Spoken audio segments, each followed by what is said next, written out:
Bonjour et bienvenue dans 101%. Aujourd'hui vous aurez à lire à voir, Debug Mode ainsi que les nouveautés J-Music. Et après moi j'ai un petit peu envie de vous parler de musique de film, mais tout de suite les news.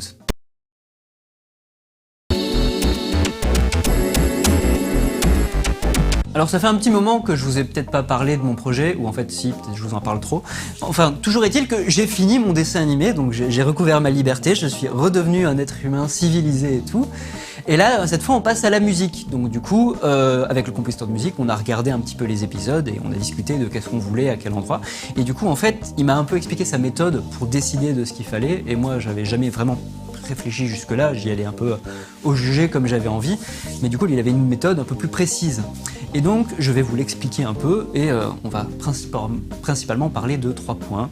Et donc, on va commencer par le premier. Le premier point, c'est souligner les éléments importants de l'histoire dans le truc. Donc, on le regarde une première fois, on se dit, ok, là, c'est un moment important, il faudrait souligner le côté, par exemple, que ça peut être triste. Là, il faudrait souligner que c'est super cool, là, que c'est grave, qu'il y a du suspense. Bref, souligner vraiment l'histoire et créer des émotions plus par rapport à l'histoire.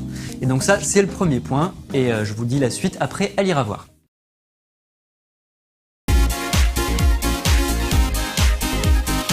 Maintenant, on va passer à un deuxième aspect. Qu'est-ce que c'est le deuxième aspect? Et bien en fait, pour m'expliquer ça, il a un peu comparé ça au dessin animé, par exemple des Looney Tunes ou un truc comme ça.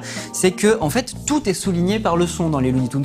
Si Bugs Bunny saute comme ça, et ben ça fera tidung, tidung avec un petit instrument, ce sera rigolo.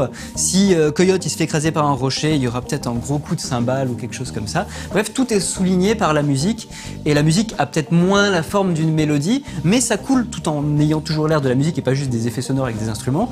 Et je sais plus comment il a appelé ça, il avait un nom pour appeler cette façon de faire de la musique, et il disait ça on va plus l'utiliser dans tous les éléments autour qui ne sont pas les moments importants de l'histoire, mais par exemple les petites scènes entre deux qui font un petit peu tampon entre les gros moments importants pour habiller un petit peu le son, donner un petit peu un ton à la scène et donner un peu de vie à ce qui se passe.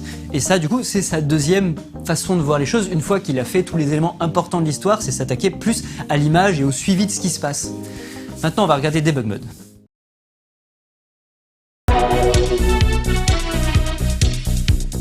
Alors tout à l'heure, je vous ai parlé de 2 points différents. Ça veut pas dire que dans le premier, on n'utilise pas le deuxième quand même un petit peu. Bien sûr que oui, même si c'est pour souligner seulement le ton ou l'histoire, ça suit quand même ce qui se passe à l'image. C'est juste que l'un sert plus à souligner le ton et l'autre sert plus à habiller sans particulièrement souligner quelque chose.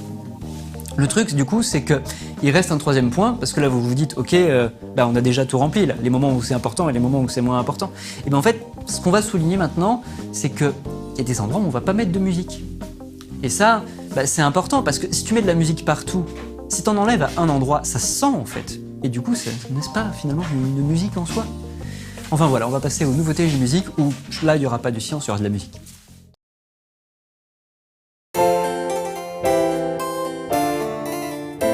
Alors là, je viens de vous parler d'une méthode pour composer les musiques de films qui fait qu'on compose pour l'image, mais c'est pas toujours comme ça que ça se passe. Par exemple, il y a des réalisateurs qui préfèrent mettre des musiques populaires que vous entendez à la radio et les utiliser sur le film.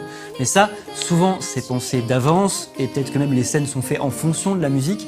Ou alors il y a aussi, ça se fait beaucoup sur les séries, les musiques sont composées avant de tourner la série et c'est des thèmes qu'on va utiliser comme on veut, des musiques de différents tons comme ça qu'on va utiliser au fur et à mesure du montage. Donc c'est pas la seule méthode pour faire de la musique de film. Mais j'avais quand même envie de vous en parler parce que je trouvais ça intéressant. Sinon là, comme j'en profite puisque je parle de mon projet, en fait je recherche des gens qui seraient un peu graphistes, enfin qui seraient graphistes tout court même, et pour participer parce il faudrait que je fasse des affiches et je sais pas du tout. Enfin, j'ai essayé d'en faire une et vraiment, je me suis dit, oula, Paul, tu n'es pas graphiste. C'est un métier en fait.